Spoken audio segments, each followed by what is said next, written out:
एक छोटे गांव में एक पुरानी हवेली थी जिसे कोई रहने लायक नहीं मानता था। हवेली की खिड़कियां हमेशा बंद रहती थीं और उसके चारों ओर एक अजीब सी चुप्पी छाई रहती थी। गांव वालों का कहना था कि हवेली में एक औरत का साया है जिसका नाम सुहानी था। सुहानी एक समय में हवेली की मालकिन हुआ करती थी, लेकिन उसकी अचानक और रहस्यमयी मौत के बाद हवेली पर एक अंधेरा छा गया। लोग कहते हैं कि सुहानी की आत्मा अब हवेली में भटकती है, वहां अब कोई भी शांति से नहीं रह सकता। एक बार एक साहसी युवक आदित्य हवेली के बारे में कहानियां सुनकर बहुत ही उत्साहित हुआ। उसने तय किया कि वह हवेली में एक दिन रात बिताकर ही रहेगा। आदित्य ने रात के समय हवेली में दाखिल होने का निर्णय लिया और वो रात को ही हवेली की तरफ निकल गया। हवेली के भीतर जाते ही आदित्य को अजीब अजीब सी आवाजें सुनाई देने लगी, जैसे कोई सिसकियां और फुसफुसाहटें। हवेली की दीवारें दरक चुकी थी और हवा में एक ठंडी सिरहान थी। आदित्य ने धीरे धीरे हवेली का पूरा कोना छान मारा, लेकिन वहां कोई भी नजर नहीं आया। अचानक आदित्य को एक पुरानी तस्वीर दीवार पर दिखाई दी। तस्वीर में सुहानी की मुस्कान बहुत ही प्यारी लग रही थी, लेकिन उसकी आंखों में एक अजीब सी चमक थी। आदित्य जब तस्वीर को देख ही रहा था कि एक औरत तस्वीर से बाहर निकल के आ गई। सुहानी की आत्मा आदित्य के सामने आ गई। उसकी आंखें खाली थी और उसके चेहरे पर मुस्कान का भाव था। आदित्य डर के मारे कांपने लगा, लेकिन उसने हिम्मत जुटाई और डरते हुए पूछा,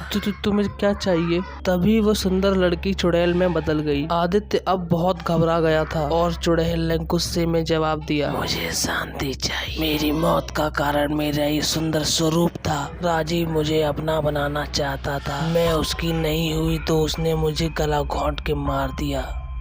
अब तू भी मरेगा। और उस दिन के बाद आदित्य उस हवेली से नहीं निकला।